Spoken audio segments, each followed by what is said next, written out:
보통 제가 학교에 나와서 강의를 하면 주로 이동통신, 옛날엔 ADSL을 많이 얘기를 했고 이제 4G에 대한 얘기들을 많이 해왔었고 뭐 최근 들어서는 이제 IT에 대한 얘기들을 연구소장 할 때는 해왔었는데 오늘은 좀 다른 얘기를 하려고 그래요. 그 제목이 이게 서스테이너블한 뭐 기술 연구 개발 이런 얘기라고 그래서 사람에 대한 얘기를 오늘 좀 하려고 합니다. 제가 삼성전자에서 한 22년째군요. 22년째 근무를 하고 있는데 결국은 사람인 것 같아요. 그래서 그 사람에 대한 얘기들을 하고 그 얘기들을 좀 하겠습니다. 그래서 오늘 주제는 ANT, 개미에 대한 얘기입니다. 개미에 대한 얘기부터 시작을 할게요. 이 개미란 요즘에 아마 가장 오래된 그 곤충들이 아마 세 가지가 있다고 들었습니다. 하나가 개미, 꿀벌, 그 다음에 바퀴벌레 세 가지인데 바퀴벌레나 뭐 빈대 이런 놈들이 이제 그 끈질기게 살아가는 놈들인데 빈대라든지 바퀴벌레 같은 건 삼엽충 시대부터 살아온 놈들이에요. 빈대는 그 현대에서 굉장히 추앙하는 동물이죠. 곤충이죠. 그 현대 그 정주영 회장이 그 유명한 빈대론이 있습니다. 그래서 그 빈대가 정말 끈질긴 생명력을 갖고 있는 놈들인데 오늘 뭐 빈대 얘기는 제가 나중에 한번 따로 인터넷 뒤져서 정주영 회장이 빈대에 대해서 어떤 얘기를 했는지 한번 들어보시고요. 꿀벌은 요즘에 아주 많이 죽어나가죠. 그죠? 꿀벌들이 죽어나가는 이유를 여러 가지를 뭐 찾았었는데 결국 밝혀진 거는 농약하고 바이러스라는 게 밝혀졌어요. 뭐 전자파는 아니고.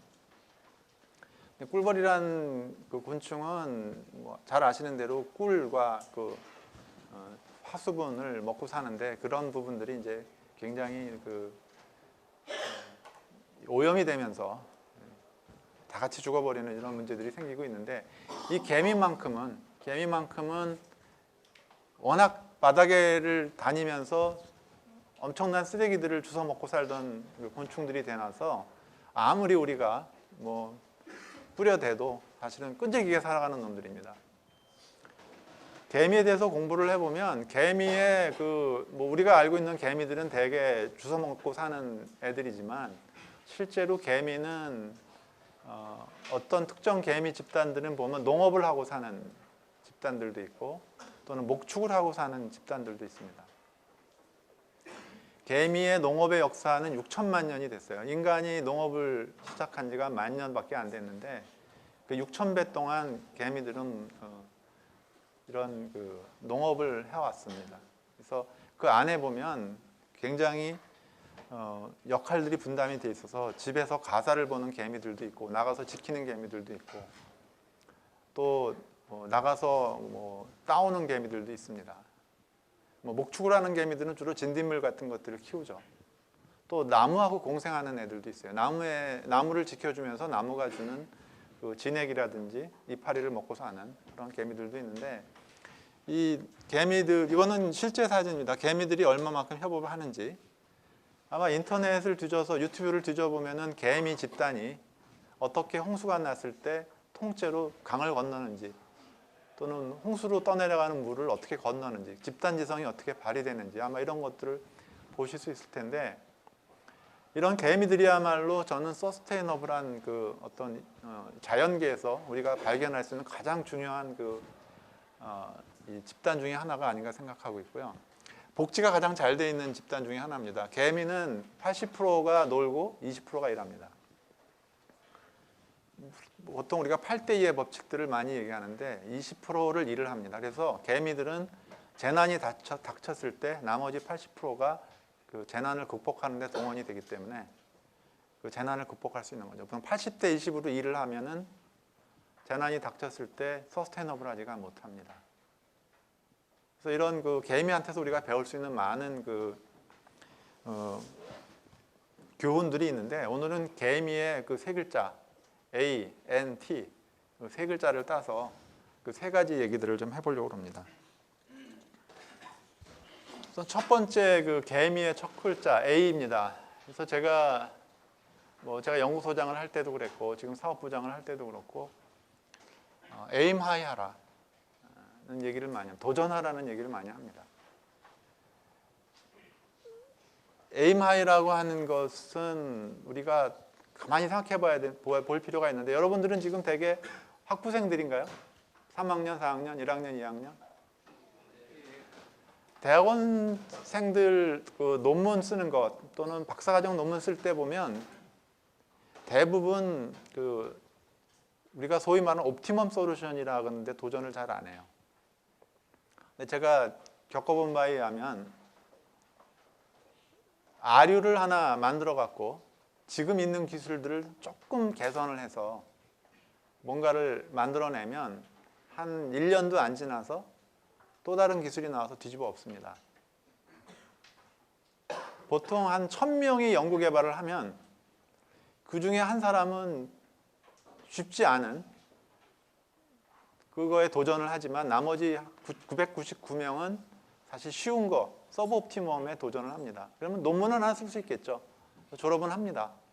하지만 지나고 나서 보면 실리콘밸리의 수많은 기업들이 명멸하지만 결국 맨 나중에 남는 거는 그 옵티멈 솔루션에 도전을 한 기업들만이 살아남아요. 그래서 항상 베스트에 도전하지 않으면 살아남지 못하는 게 지금의 우리 현실이에요. 우리가 대부분 어떤 목표를 세울 때 물론 단계적인 목표도 물론 중요하지만 최고의 것, 더 이상 더 갈 수 없는 것에 도전하는 것, 이게 굉장히 중요합니다. 근데 우리가 에임 하이 안 합니다. 여기 교수님들도 계시지만 대부분 서브 옵티멈 솔루션 하나 써가지고 조금 뜯어 고쳐서 해놓고 졸업합니다. 그거요, 뭐 1년만 지나면 쓰레기통으로 들어갑니다. 여러분들의 아름다운 청춘을 거기다가 낭비하고 싶지 않으시죠? 하지만 도전하는 거는 잘 안 될 수도 있어요. 잘 안 될 수도 있는데 제가 지나고 나서 보면 도전한 것만 우리가 리워드를 받지 도전하지 않은 것들은 절대 리워드를 받지 않더라. 쓰레기통으로 들어가더라. 그래서 여러분들한테 에임 하이, 절대로 도전해라. 도전하는 방법에 대해서 몇 가지 얘기를 하겠습니다. 이런 도전을 할 때 회사에서 가장 어려운 것 중에 하나가 사람들이 하는 일들이 보면 여러분들도 비슷할 것 같은데 자기가 할 수 있는 일들을 해요. 우리가 표현을 하면 리소스 베이스드 어프로치들을 많이 합니다. 내가 이걸 할 수 있으니까 요만큼 하겠다 라는 식으로 다 접근을 하는데 사실 그렇게 해서는 또 안 됩니다. 왜냐하면 세상에는 엄청나게 많은 기업들이 또는 경쟁자들이 우리하고 경쟁을 하고 있는데 그런 내가 가진 것만 가지고 해서 어떻게 이기겠어요? 그래서 우리가 뭐 대부분의 회사가 그렇겠지만 특히 삼성 같은 회사에서 하는 방식들은요, 소위 말하는 오퍼튜니티 베이스드 어프로치를 합니다.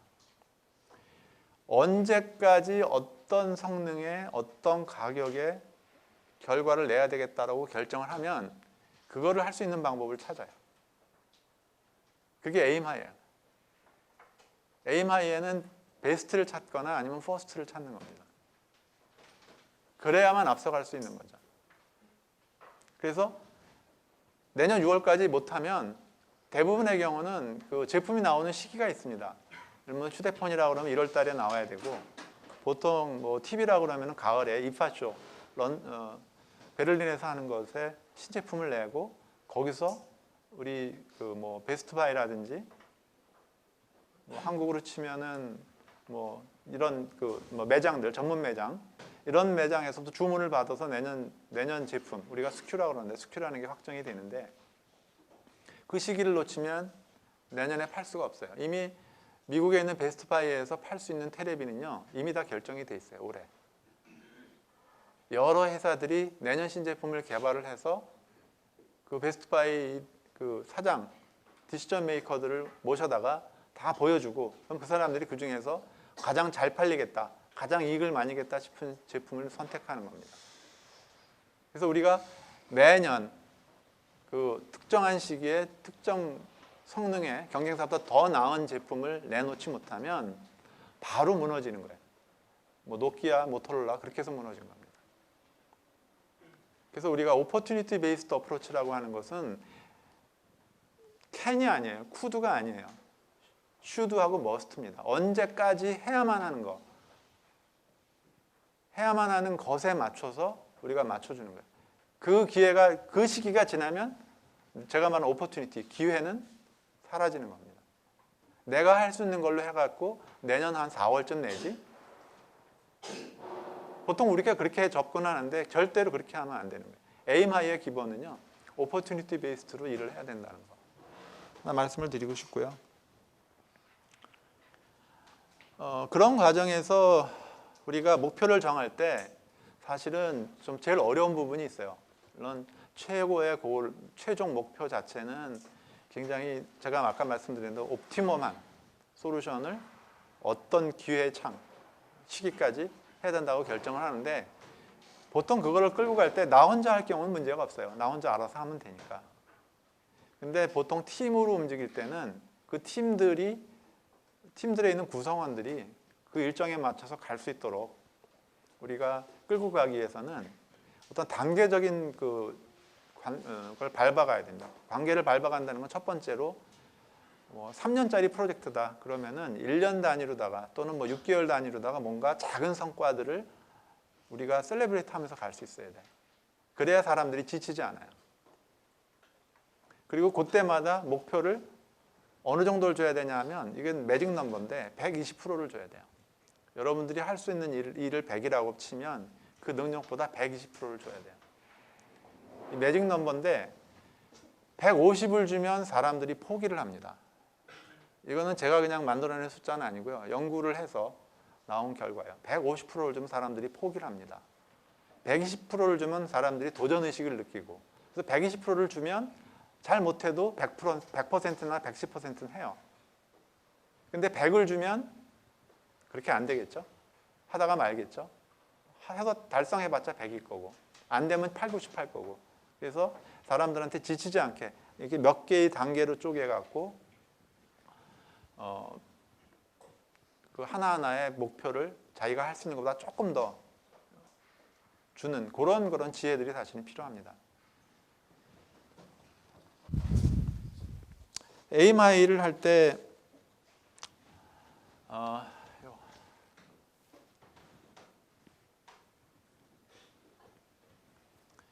저는 여러분들한테 좀 실리콘밸리를 볼 거를 좀 권하는데 이게 실리콘밸리 이 태평양 쪽 이 산꼭대기에서 찍은 거예요. 산꼭대기 가면 이런 그 와이너리들이 있고 이쪽 반대편이 뭐냐면 또 큰 산이 있어요. 시에라 아마 산맥일 거로 기억을 하는데 그리고 큰 산맥과 산맥 사이에 이렇게 두 개가 있어서 밸리입니다.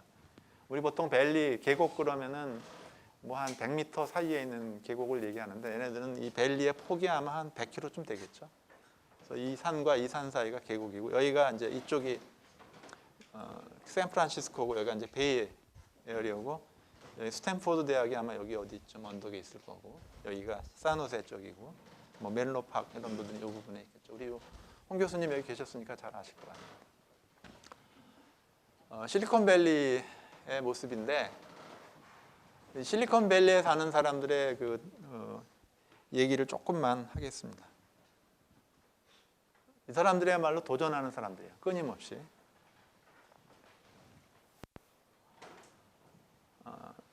우리가 도전한다는 것은 뭐 과거의 거, 남이 한 거를 따라가는 건 아니에요. 그죠? 특히 뭐 여기 계신 분들이 다 IT를 하는 분야는 아니지만 IT라고 하는 분야는요. 이 반감기가 있어요. 기술 반감기가. 3년이 지나면 제가 알고 있는 기술의 50%가 어떻게 돼요? 쓸모가 없어집니다. 6년이 지나면 아마 4분의 1이 없어집니다. 그래서 끊임없이 미래를 봐야 돼요. 아마 여러분들이 4년 전, 3년 전에 휴대폰을 한번 꺼내갖고 지금 거랑 비교를 해보세요. 어떤가?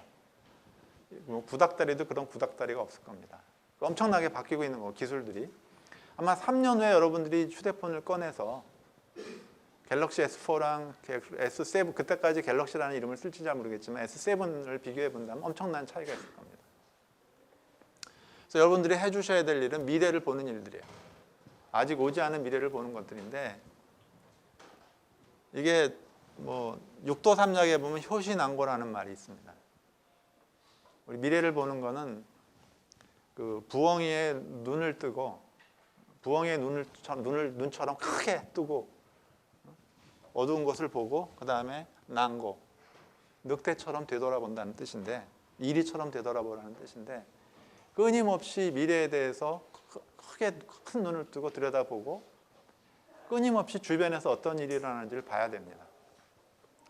우리가 서스테이너블하다는 것은요, 사실은 서스테이너블하다는 얘기는 생존한다는 뜻이에요. 그 생존을 위해서는 끊임없이 자만하지 않고 항상 위기의식을 가지고 살아야 되는 거예요. 항상 구해야 되고. 그래서 부엉이 눈처럼, 우리 도덕경에 보면 이런 얘기 있어요. 견소왈명이다.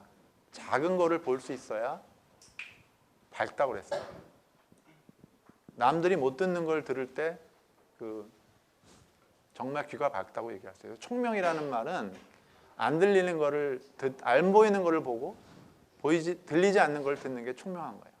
그래서 뭐 총자를 잘 들어가면 귀 밝을 총자가 있습니다. 옥편 찾아보시면 아마 명자에는 눈 밝을 명자가 들어가 분명히 있을 거예요. 아마. 없으면 집어넣으세요. 눈 밝고 귀 밝은 거, 그러니까 보이지 않는 거, 들리지 않는 거를 들을 수 있는 게 저는 미래를 보는 거라고 생각을 해요. 세상에는 세 종류의 사람이 있어요. 이미 지나갔는데 모르고 있는 사람이 있어요. 오면 그때서야 아는 사람이 있고요. 오기 전에 미리 아는 사람이 있습니다. 근데 이 세상에서 뭔가 아까 제가 말한 오퍼튜니티, 기회를 잡는 사람들은 어떤 사람들일까요? 오기 전에 먼저 알아차린 사람들입니다. 우리가 상태라는 말도 쓰고 형태라는 말도 쓰죠. 그죠? 형상이라는 말을 씁니다. 그 두 말 사이에는 미묘한 차이가 있어요. 형은 뭐냐면 형태는 보이는 거예요. 그죠? 아, 얘는 형태가 이러네? 근데 그걸 보고 상태가 이렇다고 안 하죠. 상태는요, 잘 보이지 않는 거예요. 제 상태가 좀 이상해. 그럼 속에 있는 거예요. 그죠? 뭐 약간 또라이든지 아니면 어디가 아프든지. 보이지 않는 건 상이고 보이는 건 형입니다. 미래라는 거는 미래라고 하는 아직 보이지 않는 거. 형으로 나타나기 전의 상. 그 상을 볼 수 있는 게 우리가 미래를 보는 거예요. 그러기 위해서는 늑대처럼 귀를 기울이고 부엉이처럼 눈을 크게 뜨고 봐야 돼요. 그리고 작은 거를 보고 기미를 알아차리고 그 작은 거로부터 뭐를 알아야 돼요? 다가올 큰 변화를 알 수 있어야 돼요. 그게 남들보다 앞서가는 방법입니다. 그래서 항상 서스테이너블 하기 위해서는 미래에 대해서 늘 고민하고 항상 그 데이터를 모으고 그런 거부터, 요즘에 뭐 빅데이터 많이 얘기하지만 빅데이터라는 게 다 뭐예요? 그런 흩어져 있는 데이터들 속에 숨어 있는 상태를 알아내는 게 빅데이터의 핵심이에요. 미래를 좀 열심히 관찰을 해야 되고요.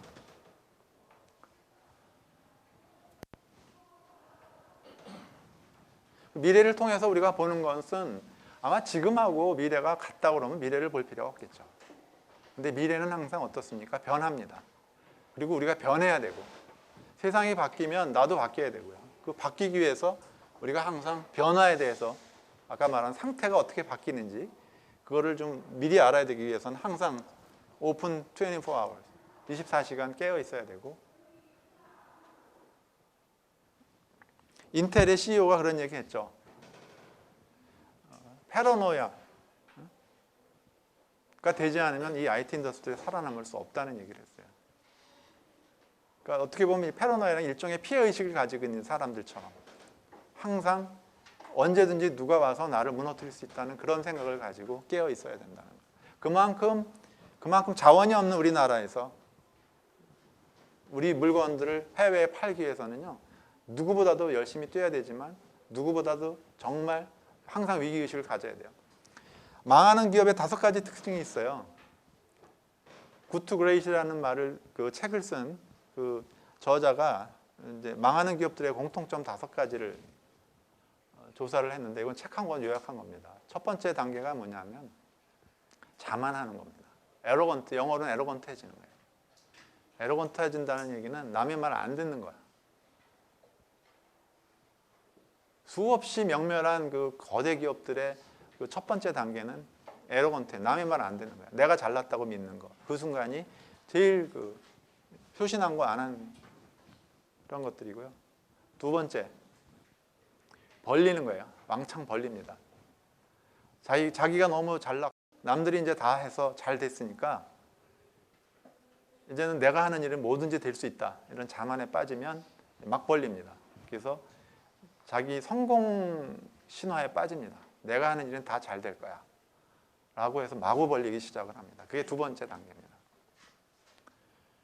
뭐 우리 옛날 윤종룡 부회장님은 망하는 기업의 공통점 중에 하나를, 이건 뭐 여담이지만 사옥 짓는 회사들은 망하더라. 돈 벌었다고 신사옥 짓는 회사들 지금 안 망한 회사 없더라. 그래서 우리 신사옥 지면 막 야단 맞습니다. 가지도 않아요. 그 건물에 들어가지도 않으세요. 그랬던 일화가 있는데 두 번째 단계가 남의 말 안 듣고, 첫 번째 단계가 에로건트 남의 말 안 듣고 두 번째 단계 그래서 그걸 벌립니다. 세 번째 단계가 그러면 결과가 어떻게 되겠어요? 이제 망조가 들겠죠. 망조가 들어서 지표들이 나빠집니다. 뭐 숫자가 꼬부라지고 그러는데 그걸 또 안 봅니다. 이제 안 듣는 게 아니라 이제 안 봐. 야, 그건만 네가 잘못 분석한 거야. 잘 될 거야.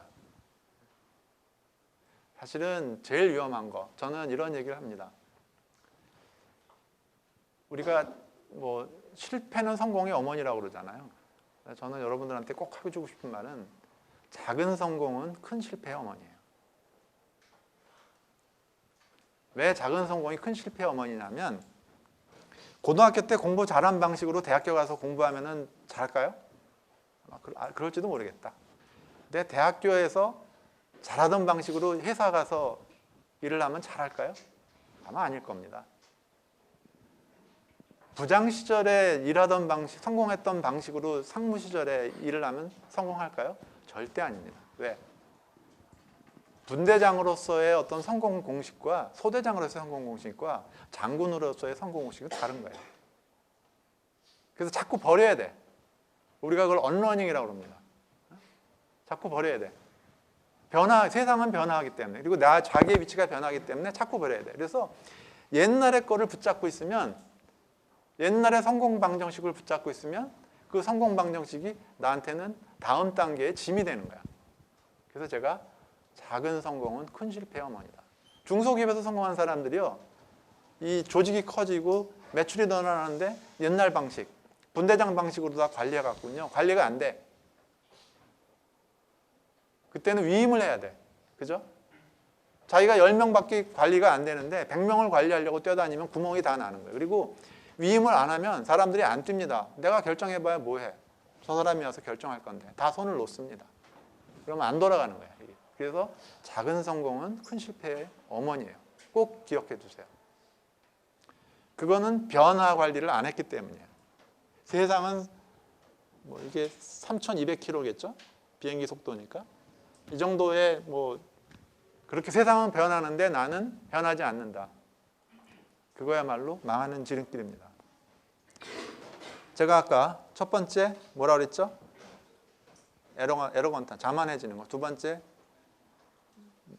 사업을 벌리는 거, 왕창 벌리는 거. 세 번째 지표가 나빠지는데 안 듣는 거예요. 네 번째 지표가 뭐냐 하면은 그럼 사람들이 떠납니다. 아, 이 회사 안 되겠다. 그리고 이제 막 떠나기 시작합니다. 사표 내고 나가고 막 이러기 시작하는 게 네 번째 단계고, 다섯 번째 단계가 이제 더 이상 돌아올 수 없는 단계로 넘어가는 거고, 여섯 번째 단계는 뭐 아시겠죠? 이제 망하는 거죠. 그래서 서스테이너블 하기 위해서는 미래를 봐야 되고요. 변화에 적응을 해야 되고요. 근데 무엇보다 중요한 거는 뭐 미래도 잘 보고 변화도 잘 했는데 제일 중요한 거는 사람들한테 필요한 거, 사실은 사람들이 욕망하는 것을 줘야 돼요. 우리가 어떤 제품들을 상품 기획을 하고 할 때 사실은 요즘엔 사용자 경험을 사실은 디자인합니다. 제품을 디자인하는 게 아니라 저는 프린팅 솔루션 사업이에요. 프린팅 같은 경우에는 프린팅 서비스를 기획을 해요. 그래서 프린팅 서비스를 통해서 사용자들이 프린터를 쓰면서 복사기를 쓰면서 어떤 경험들을 하게 될까? 그 경험 속엔 여러 가지가 있습니다. 제품을 처음 사서 오픈했을 때부터 시작해서 뭐 소모품이 다 떨어져서 정품을 살 때까지, 또는 제품이 고장나서 콜을 할 때, 그래서 보면 프로덕트 자체 또는 거기에 들어가는 솔루션들, 그 다음에 거기에 들어가는 부품, 필요하면 서비스까지 다 디자인을 해서 그거에 맞는 것들을 처음부터 기획을 하고 맞춰줍니다. 그 부분들은요, 경우에 따라서는 세 가지가 있어요. 첫 번째, 페인 포인트가 있어. 사람들이 힘들어하는 거, 뭔가 불편한 거를 고쳐주는 것도 하나의 방법이야. 근데 그것만 갖고는 안 돼. 누구나 다 페인 포인트는 고쳐줍니다. 두 번째 단계 뭘까요? 사람들이 필요로 하는 걸 주는 거예요. 니즈. 그죠? 사람들이 필요로 하는 걸 주는 거예요. 그럼 남들보다 먼저 주는 거예요. 남들보다 더 좋은 걸 주는 거예요. 근데 그것만 가지고 안 돼. 우리 회사 매장 앞에 줄 서게 하는 거, 그건 뭘까요? 욕망이에요, 욕망. 사람을 드라이브하는 건 욕망이에요. 필요한 것 때문에 밤새지 않죠. 근데 내가 욕망하는 것 때문에 밤새입니다. 그러니까 니즈보다 더 앞서가는 게 디자이어인데, 그 디자이어를 갖게 하는 거. 그게 뭐냐면, 이 밸류 속에는 그런 것들이 있어요. 뭔가를 다른 걸 주는 거예요. 욕망하게 만드는 걸 주는 거예요. 가치 있는 거를. 아주 멋있는 걸 만들었는데 아무도 욕망하지 않아. 아무도 페인 포인트라고 느끼지 않아. 아무도 필요하다고 느끼지 않는 거 만들면 뭐예요? 서스테너블하지가 않아요. 이게 뭘까요? 군뱅이가 나비 되는 거죠. 번데기가, 이런 것들 필요합니다. 뭔가 차원이 다른 걸 던져주는 거. 이 그림은 뭘까요? 여기 영어로 써있죠. 세렌디피티. 우연히 우리가 발견하는 어떤 아마 인터넷 서핑하는 재미는 세렌디피티죠. 막 찍고 들어가다 보면 이렇게 재밌는 게 있어? 와, 여기 좋아. 그래가지고 거기서 머무는 거죠. 헐, 대박이네. 이러고 머무는 거예요. 그죠?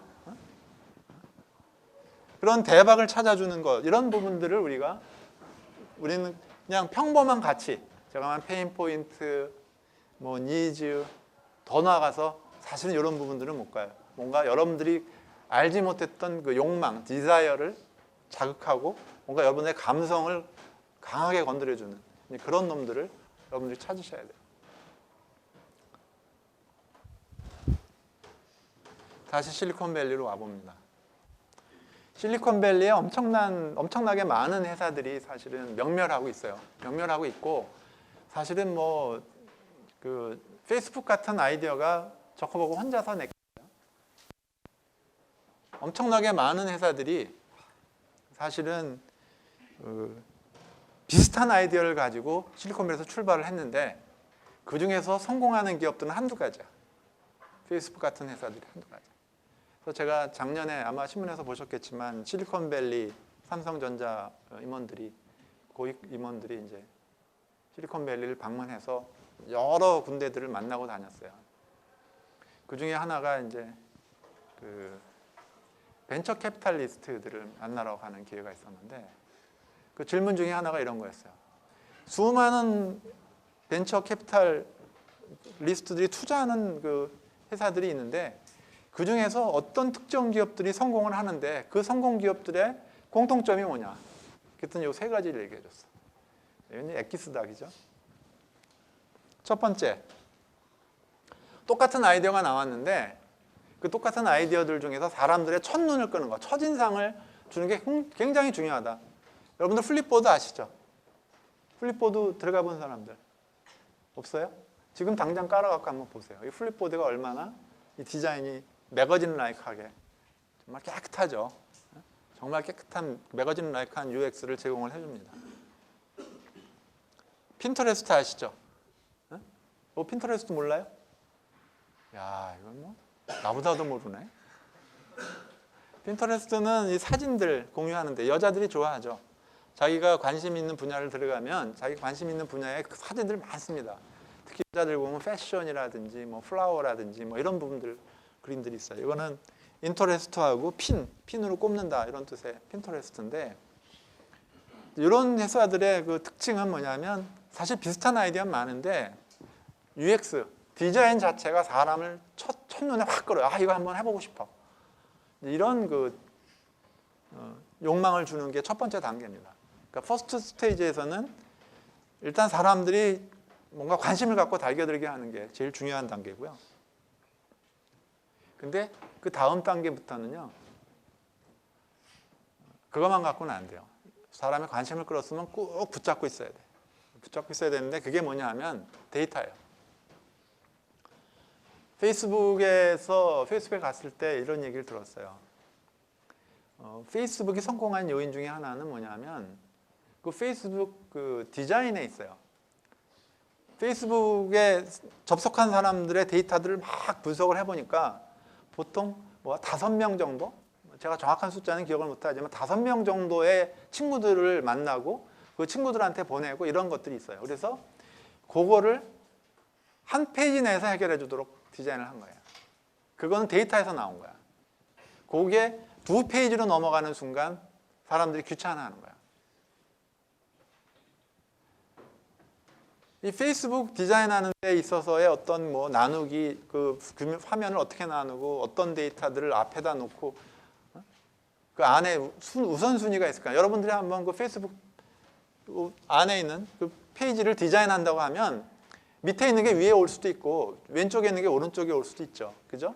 근데 그거를 왜 왼쪽 맨 위에다 놨을까? 요 아이콘은 왜 사이즈가 요만할까? 이 아이콘은 왜 사이즈가 저보다 클까? 라고 하는 거를 결정할 때 여러분은 어떻게 결정하겠어요? 그냥 감으로 결정할까요? 절대로 그러면 안 되겠죠. 데이터 갖고 한 겁니다. 에버노트 마찬가지예요. 에버노트 아시죠? 많이 쓰시죠, 이거는? 요즘에 삼성 노트 쓰시면 이거 대신할 수 있지만 에버노트 같은 이런 회사들의 공통점은요, 사람들이 어떻게 이런 그 앱들을 쓰고 있고 그 앱들을 쓰는 방식으로부터 데이터를 뽑아내고 그걸 분석을 해서 가장 좋은 방법으로 그 사람들한테 제공해 주는 걸 가는 거예요. 그러니까 데이터를 기반으로 해서 뭔가 경영을 하는 거예요. 저희 같으면은 프린팅 사업부 같으면 좋은 고객이 있고 나쁜 고객이 있습니다. 우리 프린팅 솔루션 사업부는 이런 사업부예요. 여러분들 보시면 뭐 우리 프린팅 솔루션 사업부 얘기를 잠깐만 하면 복사기 같은 경우는요, 부품이 10,000개가 넘습니다. 상상이 되세요? 티코보다 많아요. 개발비요? 우리가 뭐 모델에 따라 다르긴 하겠지만 뭐 작게는 1,000억, 크게는 2,000억까지 갑니다.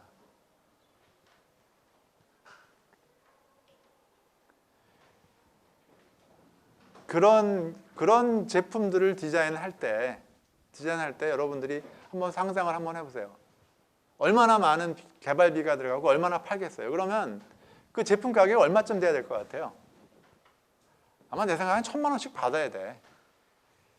여러분들 쓰시는 삼성 프린터, 그 뭐 요새 칼라 프린터 속도 나는 거 20만 원 안 되죠? 근데 그 원가는 훨씬 더 비싸요. 그래서 사실은 보조금 지급하고 여러분한테 파는 거예요. 마치 여러분들 휴대폰을 SKT나 KT나 뭐 이런 데서부터 살 때 보조금 내고 휴대폰을 사면 내가 거기 얽매여가지고 2년 동안 써야 되잖아. 그죠? 그리고 통신비 얼마 이상 내야 되는 거랑 똑같은 규모예요. 우리는 프린터를 팔 때 보조금을 줘서 얹어서 50만 원짜리 프린터를 30만 원에 파는 거야. 그러면은 나중에 정품을 써갖고 그 30만 원의 보조금을 사실은 회수를 하는 게 이 프린팅의 비즈니스 모델인데 이게 다 비정품으로 막 빠지는 거야. 짝퉁으로. 그리고서는 고장 나면은 고쳐달라고 그래. 이게 떡이 돼가지고 막 안에 늘어붙고 그러는데 사실 그러면 이제 앞으로는 잘 안 해줄 거예요. 모든 회사들이. 왜냐하면 비정품으로 나가면 그 보조금 모델이 다 깨지는 거예요. 그리고 그런 것들이 겉보기에 멀쩡한 것 같지만 엄청나게 나쁜 토너들을 쓰기 때문에 여러분들 건강을 해쳐요. 그 뭐 몇 푼 아낄래다가 사실은 병드는지도 모르고 쓰는 거야, 사실은. 그리고 기계 망가뜨리고. 그래서 우리는 어떻게 그 디자인을 하냐면 이걸 팔아보면요, 얼마나 쓰는지 정보들이 이제 사실은 컬렉션이 됩니다. 우리가 애프터 서비스를 해주기 위해서 그런 정보들을 가지고 있는데, 그 정보들에 의하면 좋은 사용자가 있고 나쁜 사용자가 있어요. 비정품을 쓰는 사용자는 나쁜 사용자죠. 여러분들은 나쁜 사용자 아니죠. 그리고 프린팅을 많이 해주는 사용자들이 있어요. 그런 사람들은 사실은 똑같은 보조금을 받고 전화 많이 하고 데이터 많이 써서 많은 그 통신비를 쓰는 사람들이랑 똑같은 것들이에요. 그런 데이터를 기반으로 해서 우리가 비즈니스를 펼쳐나갈 때 똑같은 프린터를 10대를 팔았지만 나중에 그 소모품에서 돌아오는 리턴은 2배, 3배, 심지어는 5배까지도 차이가 납니다. 그러니까 우리가 뭔가 데이터를 기반으로 알고서 비즈니스를 하느냐 아니냐에 따라서 엄청난 차이가 나는 거예요. 두 번째 단계가 데이터 기반으로 가는 거예요. 그래서 이 단계를 거칠 때 남들보다 앞서가는 거예요. 첫인상을 잡아내고 두 번째 단계에서 더 앞서가는 데이터들을 가지고 남들보다 더 좋은 성능, 더 싼 가격, 그 다음에 더 빨리 제공을 해줄 수 있는 거죠. 작은 차이가 큰 차이를 만들어냅니다. 마지막은 뭐냐 하면 역시 변화의 속도입니다. 소비자들의 그 반응은요, 이런 것들을 통해서 자기들이 뭐 클릭 해보다 보면은 자기도 모르게 또 거기서 새로운 그 자기도 모르던 방식들을 찾아내요. 그럼 그걸 빨리 찾아내서 따라가는 겁니다. 이 패스라는 회사가 아마 페이스북에서 뛰쳐나온 회사죠. 패스라는 이거 혹시 아세요? 소규모의 몇 사람들만 해가지고 뭐 여기 패스에서 하는 것들이 이제 그런 겁니다. 예를 들면 뭐 이 유명한 뭐 배우들의 그 뭐 사생활 내지는 뭐 이러면 축구 선수, 운동 선수 같으면 운동 선수의 라카룸을 엿본다든지 뭐 이런 것들을 여기서 프리미엄으로 제공을 해줘요. 그럼 이제 이 패스에 들어가면 이제 그런 그 새로운 경험, 남들과는 다른 경험들을 이제 제공해주는 굉장히 특화된 것들인데, 이것들은 많은 사람들이 남들 하는 페이스북 하기 싫고 좀 뭔가 좀 다른 걸 하고 싶어 하고 삐져나가는 그런 그 프리미엄 유저들을 갖다가 이제 했었던 거고, EA는 게임 하신 분들은 잘 알 거예요. 일렉트로닉 아트. 이런 부분들이 이제 변화에 잘 대응하는 것들인데, 기억하십시오. 성공 신화는 첫인상을 잘 잡아주고 그거를 팩트 기반으로 데이터베이스로다가 끌고 나가지고 지속 가능하게 변화에 대응하는 것. 이런 부분들이 아마 실리콘밸리의 성공 방정식일 겁니다. 자, 개미에서 두 번째 단어는 뭐죠? A 다음에 뭐예요? N. N은 never give up. 포기하지 않는 겁니다. 사실은 이 부분이 제일 힘든 부분인 것 같아요.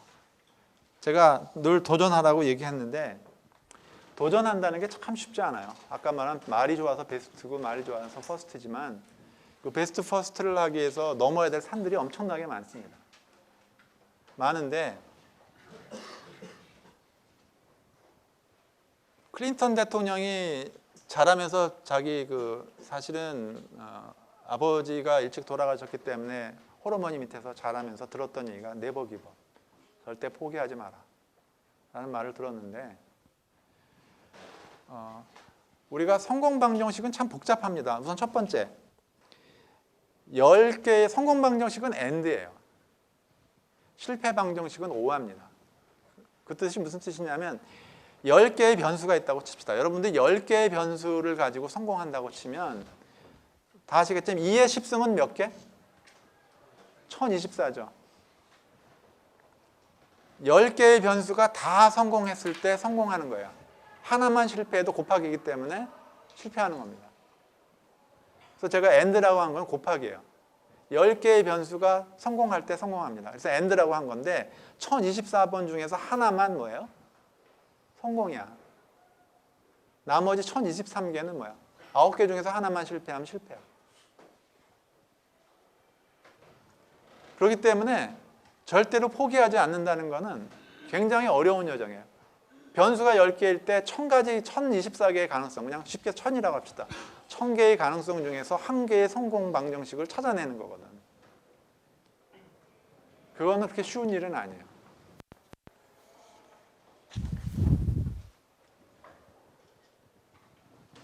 유명한 말이죠. You don't fail until you quit. 당신이 멈추지 않으면 실패하는 게 아니야. 우리 직원들한테, 우리 옛날에는 연구원들한테 이런 얘기 했어요. 가시밭길을 가는 거예요. 누구나 할 수 있는 일들은요, 다 남들이 해놨어. 세상이 그래. 그죠?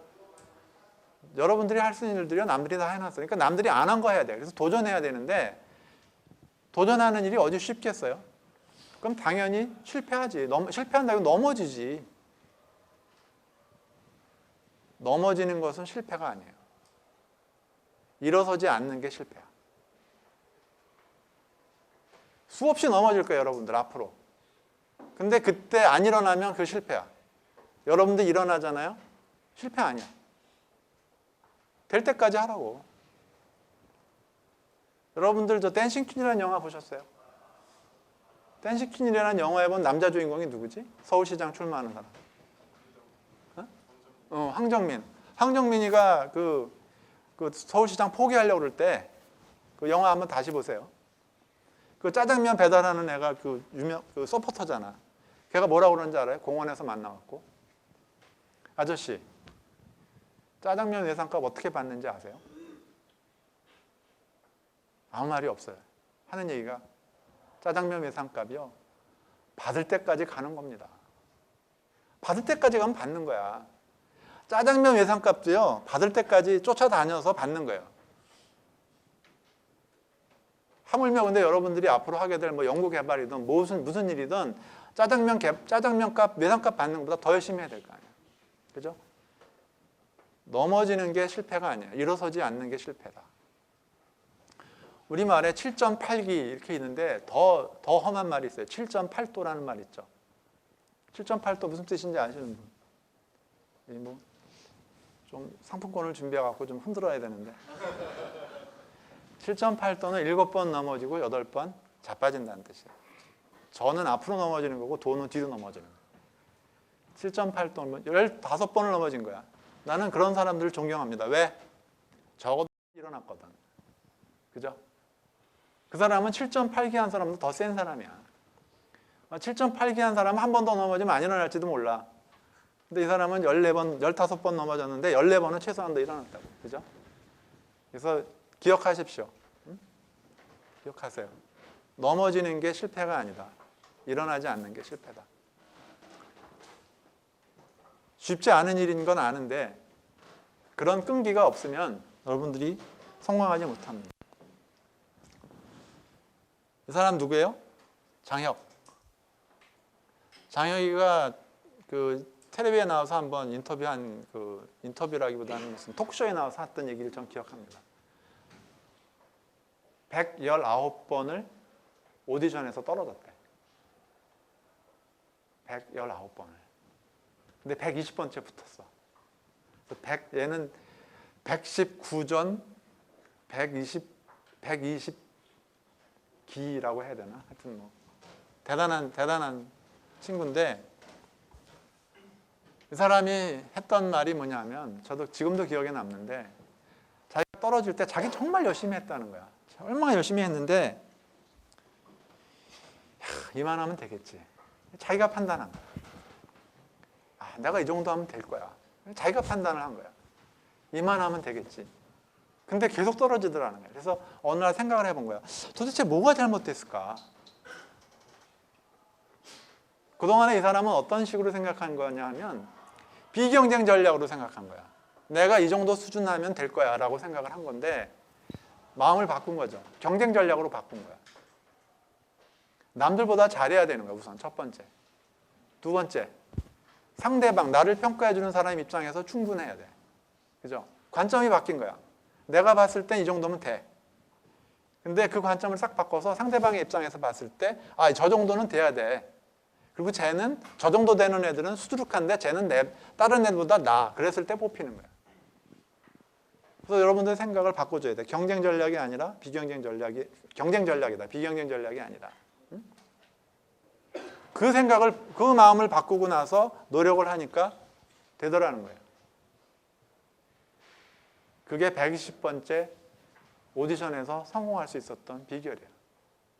문제는 120번 할 동안 포기하지 않았다는 거. 그 포기하지 않는다는 거는 뭘 얘기하냐면 그동안에 꾸준히 자기가 자기 노력을 계속 했다는 뜻이에요.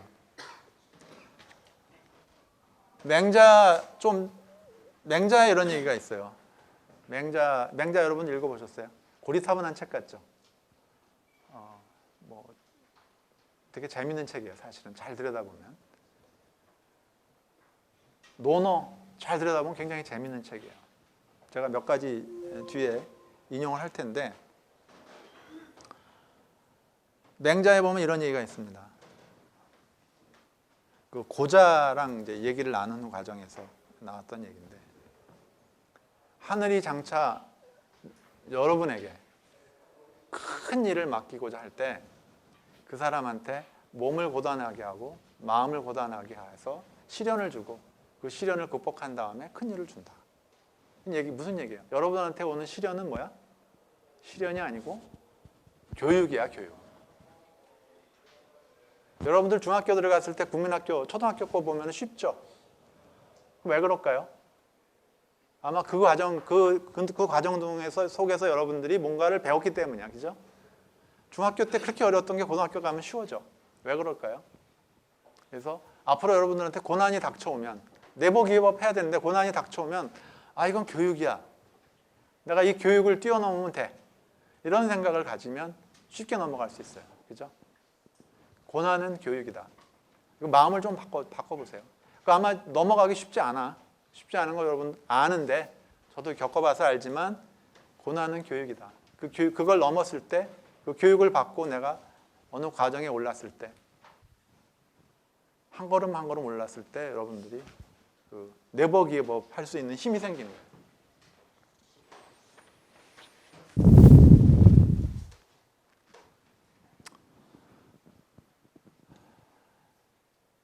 이건 또 웬 뚱딴지 같은 게 튀어나오나 아마 그럴 것 같은데 한번 읽어볼까요?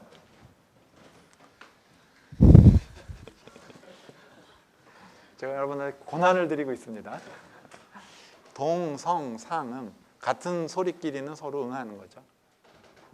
내가 우리 여러분들 고등학교 때 뭐 해봤어요. 소리를 땡 나면 저쪽에 있는 울림판 중에서 똑같은 소리를 가진 놈들이 레조넌스가 일어나죠. 동기상구, 서로 같은 기운이 서로를 구하고 물은 수류 습한 곳으로 흐르고 불은 취조 마른 곳으로 다 옮겨 붙고 구름은 용을 따라가고 바람은 호랑이를 따라간다. 또 운종령 풍종어는 얼마 전에 중앙일보에서 그 대선하기 전에 그 연재했던 이게 주역의 그 충청권에 나오는 개사인데 이게 뭐 후천 8개의 비밀을 담은 뭐 용어다 이렇게 얘기를 하는데 한마디로 뭐냐 하면 이 얘기를 제가 여기다 꺼낸 이유는요.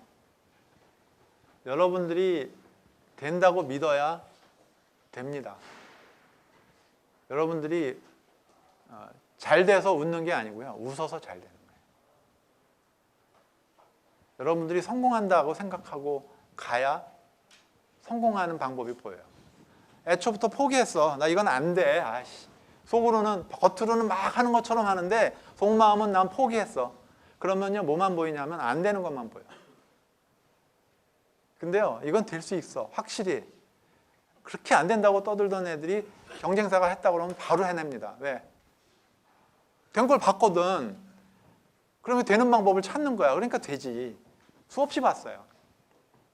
여러분들 마음이 앞서가는 거예요. 마음이 앞서가는 거예요. 된다고 믿으면 되는 방법이 보여. 된다고 믿으면 되는 방법이 따라오는 거야. 된다고 믿으면, 마음을 믿으면 되는 방법이 따라오는 거야. 1024개 중에서 하나를 찾는 거는요, 여러분들이 된다고 믿고 찾기 때문에 오는 거예요. 근데요, 재밌는 거는 세상에요, 문제가 있으면 답이 있어. 그거는 우리 교수님한테도 물어보세요. 여러분들이 나이 50이 되면 지천명 한다고 그러죠? 그때 가면 알 수 있어요. 아, 그때 김기호 부사장이라는 양반이 와서 그 얘기를 했는데 이제야 알 것 같다. 아, 그 사실 그때 그 양반이 한 얘기를 내가 조금만 더 일찍 받아들였으면 이런 얘기 할지도 몰라요.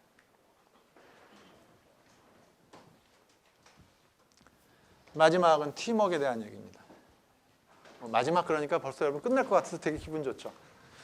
그래서 팀웍은 엔트, 개미의 세 번째 T자에 해당되는 얘기예요. 이거 뭐 누가 연출했겠어요? 동물들도 이렇게 합니다.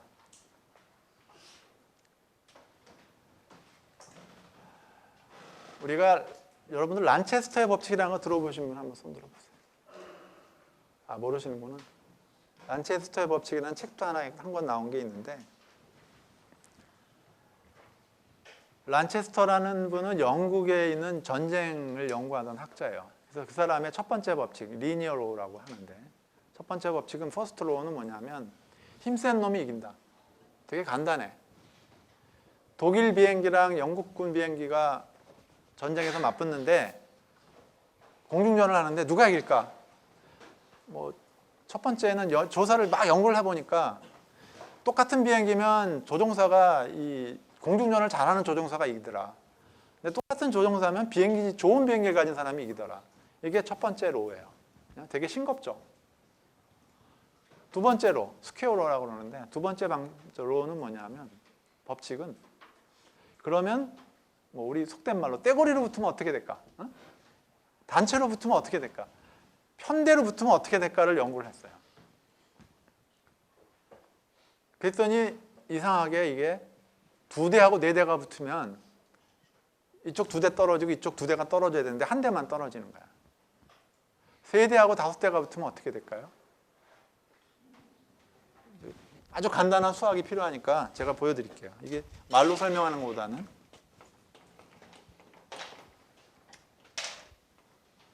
여기 뭐 A라고 하는 비행기가 있고 여기 B라는 비행기가 다섯 대가 있어요.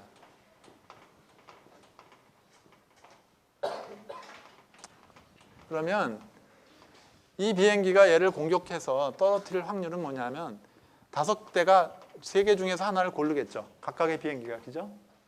그래서 이놈들이 다섯 발을 쏠 거라고요. 그죠? 그럼 얘가 얻어맞을 확률이에요. 얘가 쏘는 화력이고 얘는 다섯 개 중에서 하나를 고르겠죠. 그래서 세 놈이 쏠 거라고. 그러면 이건 5분의 3이고 이거는 3분의 5죠. 두 개를 잘 비교해보면 5 곱하기 3을 해서 얘는 3 곱하기 3이 돼서 9고 얘는 5 곱하기 5가 돼서 25가 되죠. 재밌는 거는요. 사람이 10배가 되면 조직의 힘은 어떻게 돼? 100배가 되는 거야. 제곱이 되는 거야. 우리가 흔히 생각하기를 사람을 2배를 붙여주면 조직의 힘이 2배라고 생각하죠. 절대 아닙니다. 10배가 되는 거야. 우리가 일당백을 할 수 있는 거는요. 조직을 100명을 만들어주고 걔네들이 똘똘 뭉쳐서 움직이면 일당백이 되는 거야. 저건 유명한 법칙이에요. 한번 시뮬레이션 한번 해볼까요? 이쪽에 50대의 비행기가 있고 저쪽에 100대의 비행기가 떴어. 각각의 미사일들을 무한대로 장착을 하고 있어. 예를 들어서 그 미사일의 명중률이 50%라고 칩시다. 그러면 막 붙어갖고 빵 쐈어. 그럼 100대의 비행기가 미사일 100개를 쐈는데 그 중에서 명중률이 50%니까 50개가 가가지고 맞추겠지. 이쪽은 다 떨어질 거고 50개가 동시에 50개를 쏴서 25개가 명중이 되고 25개 날아가겠지. 그러면 이쪽에 25대가 떨어지죠. 그럼 여기 몇 개 남아? 75대가 남아. 여기는 빵이야. 이제 기억이 되겠죠? 얘는 25대에 막 해당되는 그 저력을 갖춘 거야. 4대 1이야. 그죠? 대수가 2배가 됐는데 전력은 4배가 된 거야. 여러분들이 명중률 좀 바꿔도 뭐 74대, 76대 이렇게밖에 안 차이 나. 그게 스퀘어로입니다. 그 무슨 얘기냐면 그 조직의 장이라고 하는 거는 N명이 있으면 이 자를 만드는 사람이 조직의 장이에요. 리더. 그래서 리더가 월급 많이 받고 돈 많이 받는 거예요. 그리고 저거를 해줄 수 있어야 돼. 모든 사람이 모든 사람을 도와줄 수 있는 체제를 가면 저게 나오는 거죠. 그죠? 보통은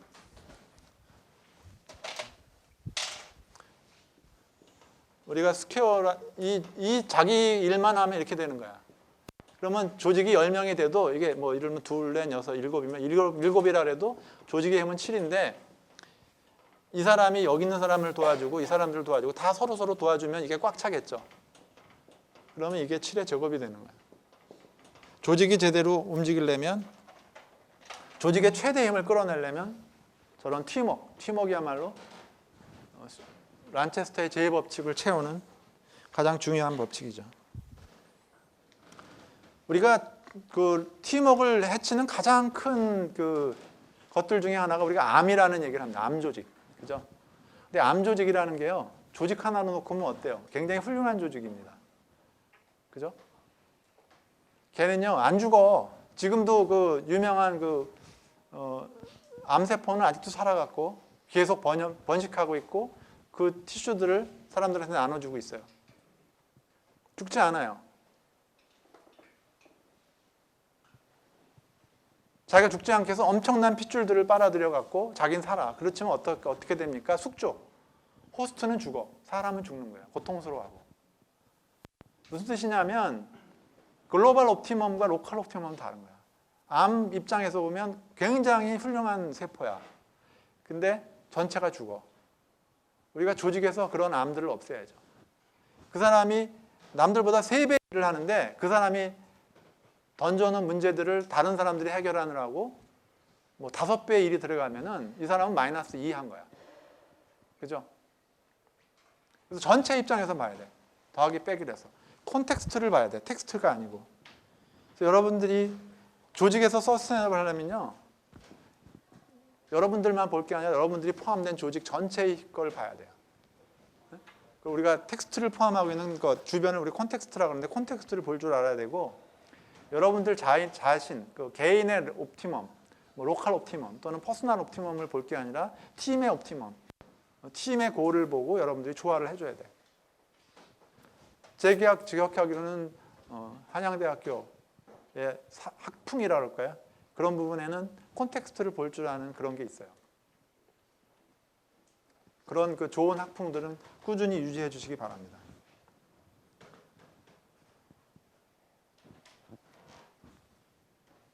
절대로 첫 번째는 저런 그 란체스터의 제2법칙을 만들기 위해서 여러분들이 피해야 될 건 암 조직이 되지 말라는 거. 두 번째, 소통하라. 소통이라는 거는요. 여러분들이 얘기했다고 해서 들리는 게 아니에요. 그죠? 소통은요. 내가 보냈을 때 상대방이 받아야 받는 거예요. 옛날에 유명한 그 일화가 하나 있는데 그 어느 사장님의 비서가 이제 옛날이니까 팩스를 보냈겠죠. 그래서 모 대학에 있는 어느 교수님한테 팩스를 보내라 이렇게 지시를 했는데 좀 이따 가서 물어봤어요. 팩스를 보냈느냐 그랬더니 아직 안 보냈습니다. 이렇게 대답을 한 거예요. 그래서 아니 왜 보내라는데 안 보냈느냐 그랬더니 보냈는데요. 아직 저쪽에서 받았다는 답이 안 와갖고 제가 보냈다고 말씀을 못 드립니다. 여러분들은요. 내가 얘기했으면 상대방이 들었겠지 이렇게 생각하는데 절대 그렇지 않습니다. 조직에서 더욱 그렇습니다. 소통은 참 어려운 거예요. 가장 잘 말하는 사람이 50%를 전달한다고 그래요. 그리고 가장 잘 캐치하는 사람이 50%를 듣는다고 그래요. 그러면은 제가 아마 지금 여러분한테 이런 얘기를 수없이 해도 뭐 여기 자는 사람, 뭐 좋은 사람, 딴 생각하는 사람 빼고 열심히 듣는 사람이 아마 50% 들을 겁니다. 그러면 아마 여기서 4분의 1 들으면 여러분들은 훌륭한 오디언스고 저는 훌륭한 스피커예요. 그래서 조직에서 제가 얘기할 때 같은 얘기를요. 수없이 반복합니다. 한 10번쯤 하면 그중에 한 7, 80%가 그때서야 이제 제 말귀를 알아들어요. 여러분들 부모님들이 여러분들 귀에 못이 베기도록 자꾸 같은 얘기하죠. 왜? 본인이 보기에는 소통이 안 된 거야. 전달을 했는데 자기가 안 반사한 거야. 반사. 그지? 여러분들이 거기에 맞장구를 쳐줘야 돼요. 정말? 이렇게. 응?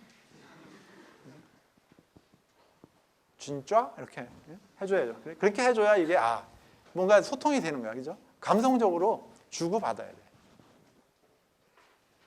내가 보냈는데 상대방이 받지 않으면 보낸 게 아니다. 머릿속에 간직하시고요.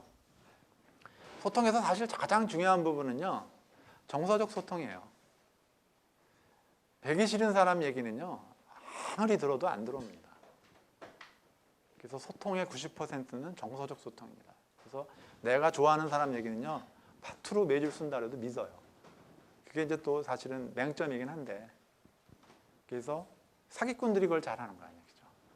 정서적 소통은 사기꾼한테 배워야 돼요.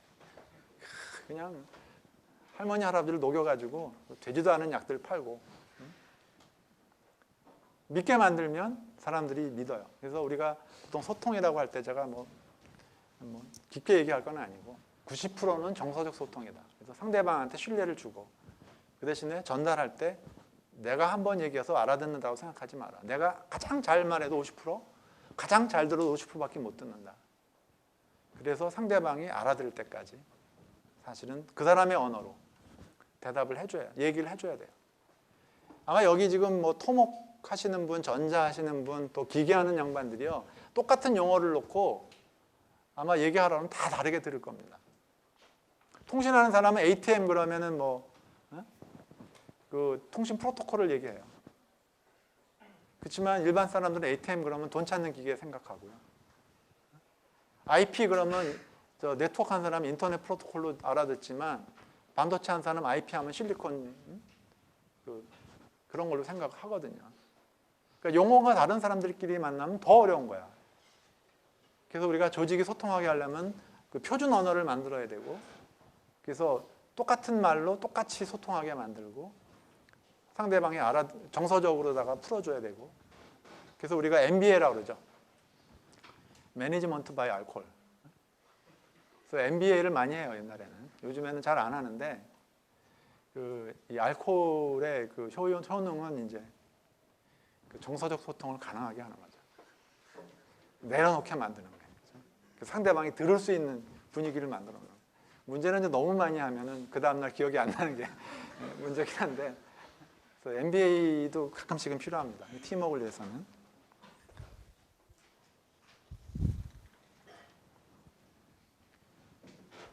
여러분들이 이제 슬슬 지루해 하는 것 같은데, 이 마이클 조단이요, 굉장히 참 얘기를 잘하는 분이에요.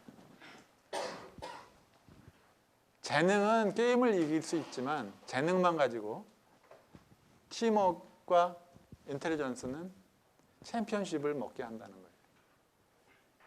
그죠? 마이클 조단이 아무리 재능이 있어도 자기 혼자서는 절대로 챔피언십은 못 얻어요. 팀워크가 있어야만 챔피언십 가는 거예요. 자기 재능 갖고는 한두 게임 정도는 이길 수 있어.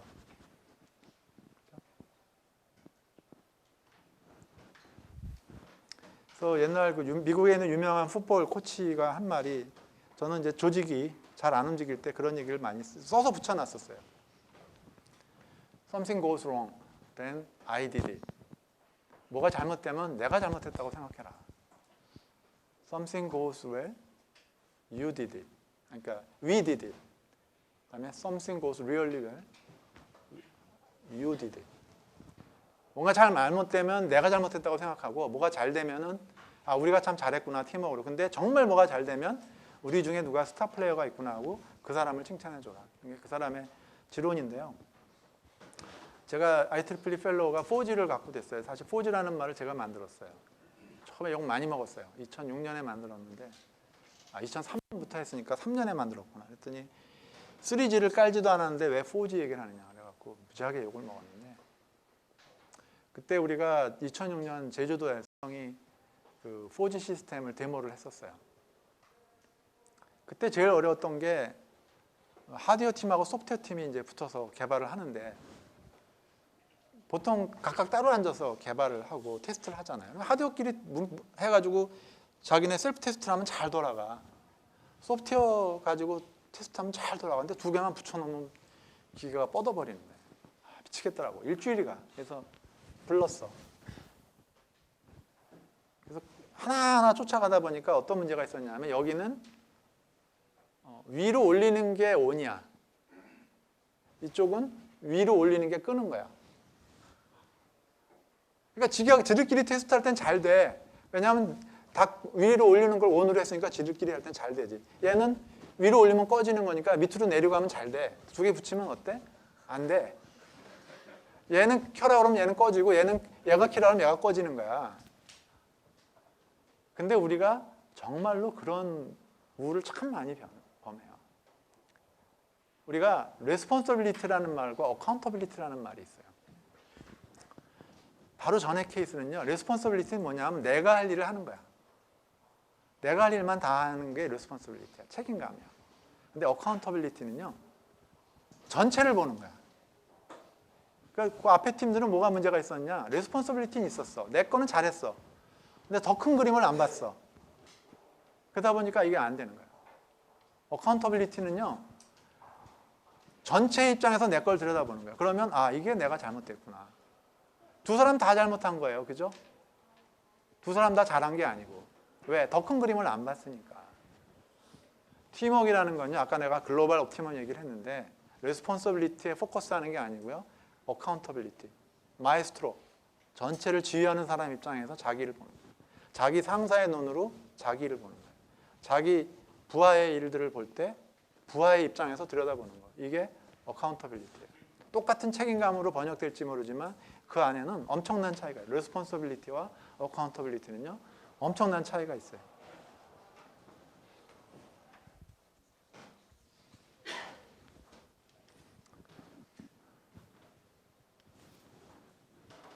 이번엔 주역으로 또 들어갔습니다. 이거 어렵죠? 자, 이인 동심, 두 사람의 마음이 같으면 기리 단금. 그 이는 이제 이익인데 그 날은 쇠도 끊는다. 두 사람의 마음이 하나면 쇠도 끊을 수 있는 거예요. 동심지연은 귀취열한이다. 같은 마음에서 나오는 말들은 그 향기가 난초와 같다. 참 아름다운 말이죠. 여러분들이 한 팀이 돼서 일할 때 그 힘은 쇠도 끓을 수 있는 거예요. 아까 말한 란체스터의 제2법칙. 그리고 그런 팀에서 나오는 그 화기애애한 분위기는요. 난초향과 같은 거예요. 팀워크에서 나오는 그 훈훈함, 난초향과 같아요. 이게 천화동인이라고 하는 그 개에 대한 그 개사전의 얘기입니다. 나중에 한번 시간이 나면은 그 주역의 개사전 한번 읽어보세요. 좋은 말들 정말 많습니다. 우리가 팀워크로 할 수 있는 것들이 어떤 건지를 이미 옛날 분들도 다 알았어요.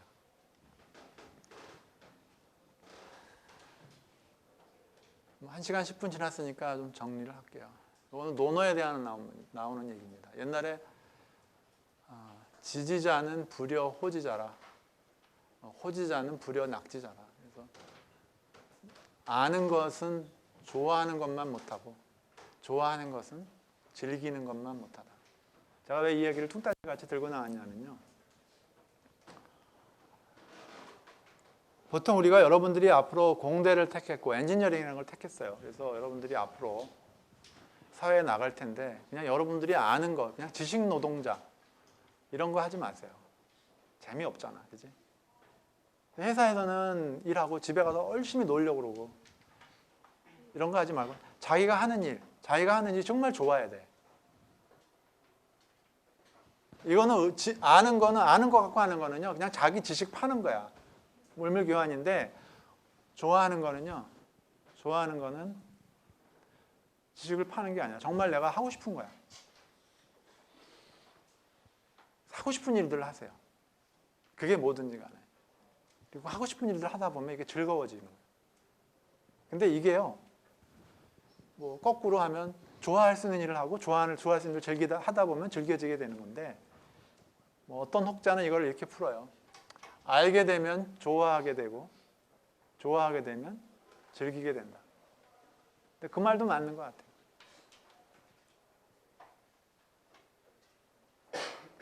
그래서 여러분들이 서스테이너블 하려면 여러분들의 삶이 서스테이너블 하려면 여러분들이 좋아하는 걸 하시고 좋아하는 걸 즐기셔야 됩니다. 그래야 제가 아까 효신한 거 열심히 들여다보게 되고요. 열심히 파보게 되고요. 정말 자주 하게 돼요. 하기 싫은 거 하는데 그게 자꾸 봐집니까? 관심이 갑니까? 하고 싶은 거 하니까 애들 보고 야 하자 하자 그래가지고 팀워크도 만들어지는 거고, 하고 싶은 거 하고 즐기는 거 하니까 포기도 안 하는 거야. 하고 싶은 거 하고 좋아하는 거 하고 즐기다 보면 점점 어떻게 돼? 고수가 되는 거예요. 고수가 되다 보니까 남들보다 좀 더 센 것에 자꾸 도전하게 되는 거예요. 도전이라고 하는 것은 처음부터 만들어지는 거예요. 자기가 하면서 쌓은 것이 숙성이 돼갖고 좋아하게 되고, 좋아하게 되면 또 남들이 칭찬해 주잖아. 너 그렇게 왜 잘하니? 야, 너 정말 잘한다. 그러면 또 으쓱으쓱해지잖아요. 그죠? 그렇게 되면 진짜 내가 잘하는 보다 좋아하게 되고, 그리고 좋아해서 안을 파고들다 보면 그 안에 정말 맛이 있더라. 그래서 이게 이런 거구나. 즐길 수 있게 돼. 이 락보다 좀 더 하나 더 가면은 사실은 열이 있어요. 열.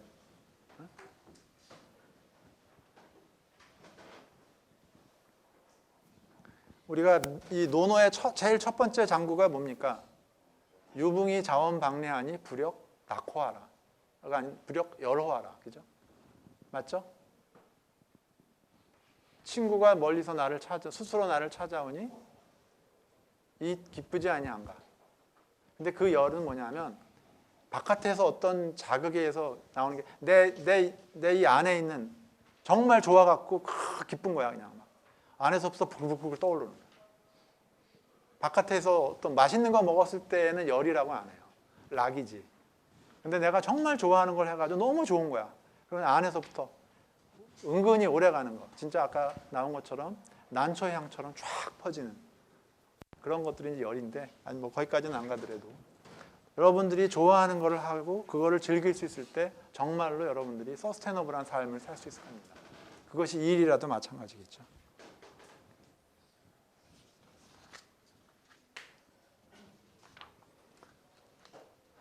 이 사람이 고갱이라는 사람인데요.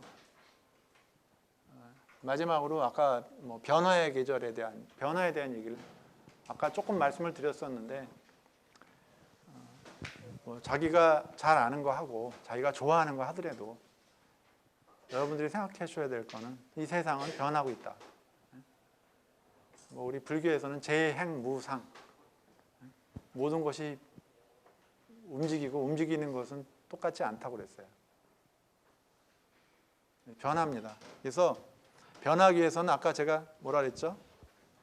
작은 성공은 큰 실패의 어머니라 그랬죠. 그래서 어떻게 해야 돼요? 자꾸 버려야 돼. 언러닝 해야 돼. 배우는 게 아니라 자기가 알고 있는 거 머릿속에서 자꾸 버려야 돼. 그래서 나는 눈을 감는다. 왜? 보기 위해서. 새로운 것을 보기 위해서 옛날 것에 대해서 눈을 감으라는 뜻입니다. 나이가 들면 이게 스토번해지고 그런 것들이, 왜냐하면 자기가 알고 있는 거가 전부라고 생각하는 거예요. 근데 세상은 변하거든요. 그래서 자꾸 버려야 돼요. 이게 변하는 세상에서 여러분들이 서스테이너블 할 수 있는 방법입니다.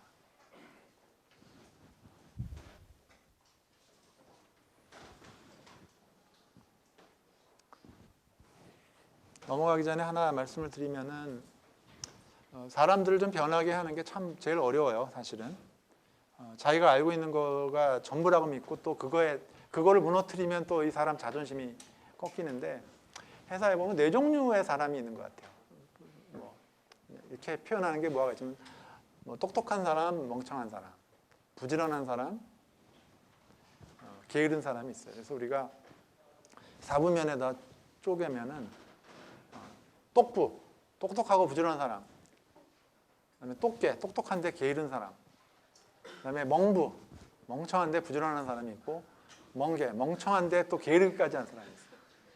그래서 조직을 운영을 할 때 이 똑부는 어떻게 해줘야 되냐면, 사실은 보상을 해줘야 돼요. 잘한다 칭찬해주고 보상을 해줘요. 그래야 진짜 또 부지런하게. 그리고 되게 똑부들은 보상을 받아본 경험이 있는 사람들이야.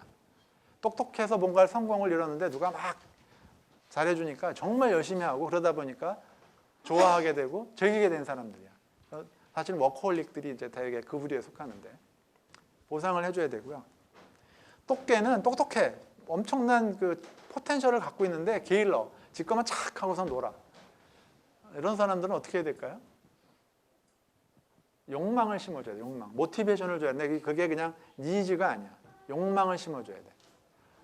보통 사람들이 회사에 붙어있는 이유 중에 하나가 미래가 비전이 있어서 혹은 뭐 일이 너무 재밌어서 또는 같이 일하는 사람이 너무 좋아서 뭐 이 세 가지 이유가 있으면 회사를 안 떠난다고 그러는데 이 똑개들이 사실은 굉장한 갖고 있는 사람, 이 사람들의 패션을 심어줘야 돼요. 모티베이션을 심어줘야 하는데 그건 욕망을 심어주는 거예요.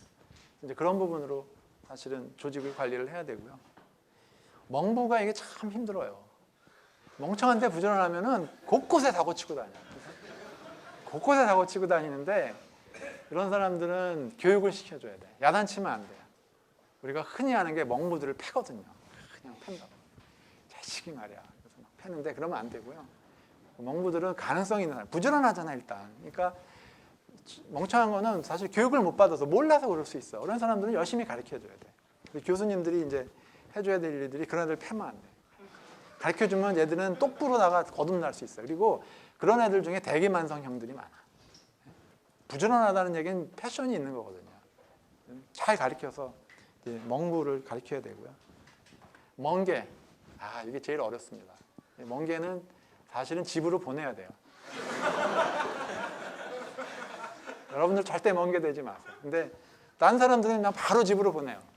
저는 어떻게 하냐면 기회를 한번 줘. 가르쳐줍니다. 당신 멍게야. 멍게니까 내가 당신한테 기회를 주겠어. 그래서 교육을 일단 시켜. 그래야 일단 멍에서 벗어날 거 아니죠. 그리고 게으른 거에 대해서 기회를 주는 거예요. 기회를 못 주면 어떻게 해? 약속이니까. 멍게가 가장 힘든 이유 중에 하나는요. 다른 조직을 병들게 해. 똑부한테 보상을 안 하잖아요. 그리고 멍게를 냅두잖아요. 그러면 이렇게 멍게처럼 놀아도 안 잘리네. 이거 잘 먹고 잘 살 수 있네. 그러면 다 멍게가 돼. 그거 안 되겠죠, 그죠? 그래서 대를 위해서 소를 희생해야 되는 수가 있는데 참 그게 어려운 부분이죠, 그죠? 다 먹고 살아야 되는데. 그래서 조직에 대한 얘기를 좀 했고요. 마지막 장으로 넘어가겠습니다. 마지막 장이라니까 이제 여러분들이 되게 좋아하시는 것 같습니다. 근데 또 어려운 게 나왔어, 그지? 이번에 한비자야. 그냥 태산 분립호 큰 산, 이거 태산 사실 별로 안 커요. 가보시면 알겠지만 태산은 좋고 나쁨을 가리지 않기 때문에 고, 능, 성, 기, 오. 그래서 그렇게 높을 수가 있게 되었다. 강해, 불택, 소조. 바다라고 표현하죠. 큰 바다는 작은 시냇물들을 골라내고 가리지 않았기 때문에 고, 능, 성, 기, 부. 그렇게 바다가 깊고 풍성해질 수 있었다. 우리가 뭔가를 할 수 있다는 거, 뭔가 서스테이너블하다는, 사실은 바다만큼 서스테이너블한 게 없죠. 그죠? 바다만큼 서스테이너블한 게 없습니다. 서스테이너블하다는 거는 그 안에 이코시스템이 구성이 돼 있다는 뜻이에요. 스스로 살아갈 수 있는 그 형성이 돼 있다는 얘기고, 그거는 언뜻 보면 불필요해 보이는 것까지 포용할 수 있는 거. 사람 몸에 보면 보는 데도 있고 듣는 데도 있고 먹는 데도 있고 배출하는 데도 있고, 그죠? 하나하나의 기능들이 보면 다 어떤 건 지저분해 보이고 어떤 거는 굉장히 훌륭해 보이지만 다 나름대로의 자기 기능들을 갖고 있는 것들이 모여서 서스테이너블한 조직이 형성이 되는 거거든요. 여러분들이 앞으로 살아가면서 이런 태산 같은 마음, 그 다음에 바다 같은 마음을 가지고 여러분들한테 오는 모든 것들을 좀 수용을 했으면 좋겠어요. 제가 지나고 나서 보니까 살다 보면 이상하게 엉뚱한 것들이 저한테 다가와 갖고요. 제가 할 수밖에 없는 상황이 돼. 근데 여기 계신 교수님들도 아마 겪었을 것 같은데 지나고 나서 보면 근데 그때 열심히 해야 돼 그냥. 이유는 잘 모르겠는데 열심히 해야 돼. 나중에 지나고 보면요. 그런 후회가 나올 때가 있어요. 그때 열심히 할 거야. 그때 열심히 했으면 지금 참 잘 써먹을 텐데. 뭔가 내 인생에다가 뭔가 이게 필요해가지고 꼽아놓는데 꼽을 데가 없으니까 거기다 꼽아놓은 거야. 근데 그걸 내가 모르는 거야. 그래서 우리가 살아가는 데 있어서 여러분들이 뭐 그것이 우연이든 필연이든 여러분들이 만나는 거 또는 뭐 저하고 이렇게 만나는 거 이런 부분들이 뭐 여러분들 인생에 있어서 어떤 변화를 줄지는 잘 모르겠지만 다 필요해서 아마 꼽힌 거고요. 그런 게 잘 안 된 사람들은 여기서 찍고 나갔을 거야 아마, 그지? 갔을 텐데 좀 후회할 거야 아마. 그래서 이런 서스테이너블 하다는 것은 늘 깨어 있고 늘 많은 걸 받아들일 수 있고 그럴 수 있는 거. 개미를 기억하십시오. ANT, Aim High, Never Give Up, Teamwork. 기억하시고 개미처럼 서스테이너블한 그런 여러분들의 인생, 여러분들의 그 일이 되시길 바라고요. 이걸로 일단 제 기본 강의는 마치도록 하겠습니다. 감사합니다.